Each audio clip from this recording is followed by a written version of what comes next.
ये तस्वीरें 23 जून की हैं। लद्दाख में नियंत्रण रेखा के पास लड़ाकू विमान और हेलीकॉप्टर गश्त लगा रहे हैं।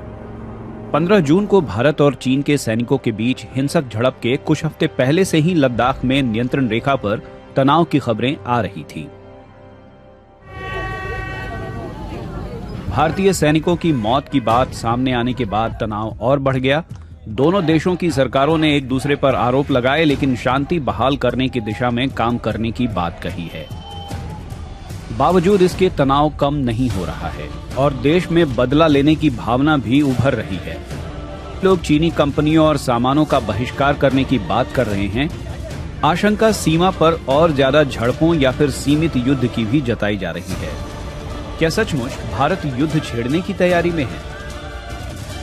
मुझे नहीं लगता है कि भारत युद्ध छेड़ने की तैयारी में है, क्योंकि किसी भी सीमा विवाद में जब दो देशों की सेनाएं एक दूसरे के आमने सामने खड़ी होती हैं तो डिटरेंस के लिहाज से उन दोनों ही सेनाओं के लिए जरूरी होता है कि वो अपनी सैन्य ताकत का प्रदर्शन करें और यही प्रदर्शन युद्ध को रोकने में सक्षम होता है। और दूसरी चीज ये है कि सैन्य ताकत के प्रदर्शन से दोनों ही देश, इस केस में भारत और चीन, दोनों ही ये दिखा रहे हैं कि वो सीमा विवाद को लेकर के कितने ज्यादा सजग और कितने ज्यादा फर्म है।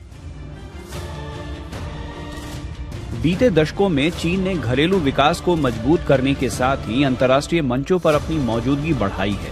वह अमेरिका को टक्कर देने या फिर अपने विकास को रफ्तार देने के लिए दुनिया के कोने कोने में पहुंच रहा है।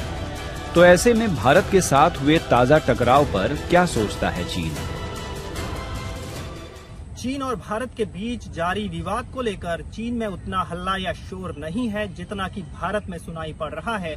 चीन में इस बात को लेकर भी कोई चर्चा नहीं है कि उसके पक्ष के कितने सैनिक मारे गए।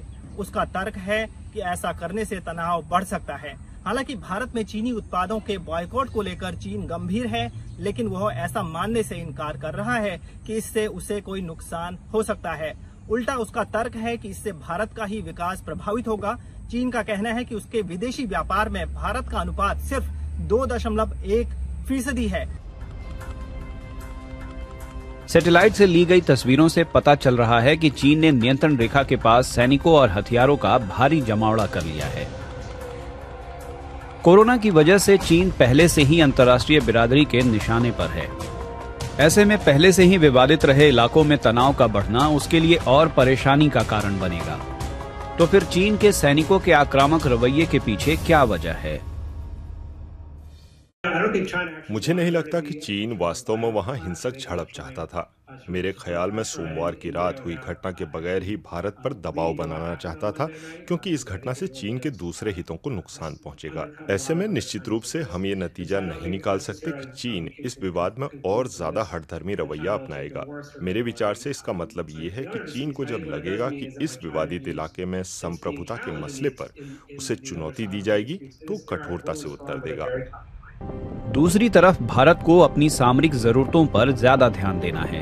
इसीलिए हथियारों की खरीदारी के साथ ही सीमावर्ती इलाकों में बुनियादी ढांचे के विकास पर भी बहुत पैसा खर्च हो रहा है। भारत चीन की सीमा का ज्यादातर हिस्सा निर्जन और दुर्गम है। इन इलाकों में नियंत्रण रेखा इस तरह से नहीं खींची है जैसी भारत और पाकिस्तान के बीच। दुर्गम पहाड़ी इलाकों में ऐसा कर पाना इतना आसान भी नहीं। चीन ने अपने इलाके में बुनियादी ढांचे का पहले ही विकास कर लिया है और भारत ने अब इसकी शुरुआत की है।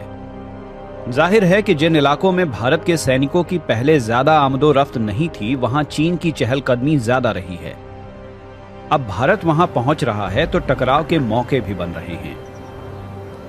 इन परिस्थितियों में यह भी सोचना जरूरी है कि अमेरिका के साथ कारोबारी जंग और कोरोना के इस संकट के बीच भारत से विवाद बढ़ाकर चीन को क्या फायदा होगा।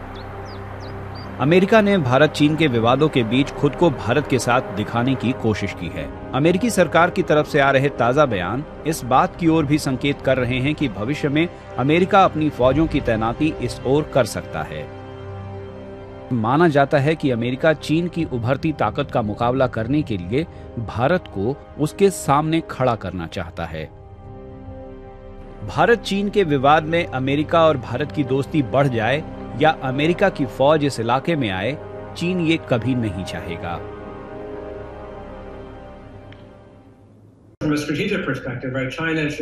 रणनीति के लिहाज से चीन भारत और अमेरिका के बीच विवाद कराना चाहेगा ताकि किसी तरह से संतुलन के लिए गठबंधन की कोशिशों को धक्का पहुंचे।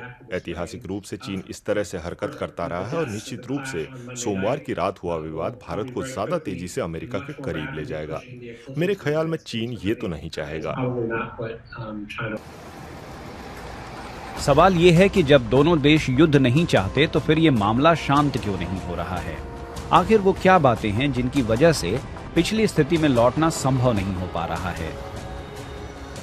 भारत चाहता है कि चीन अतिक्रमण से पहले की अपनी जो उसकी सेनाओं की स्थिति थी वहां वापस जाए और उसके बाद ही शांति वार्ता और उसके बाद ही दोनों देशों के बीच में संबंध सामान्य होंगे।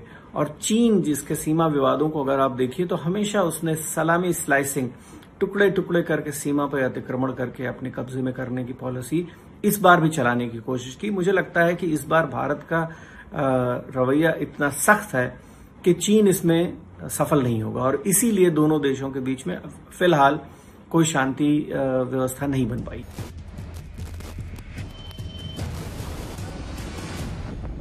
आए दिन एक दूसरे पर आरोप लगाते बयानों और सीमा पर फौज की बढ़ती गतिविधियों के बीच ये याद रखना जरूरी है कि भारत और चीन इस वक्त न सिर्फ एशिया बल्कि दुनिया के विकास का पहिया घुमाने की ताकत रखते हैं।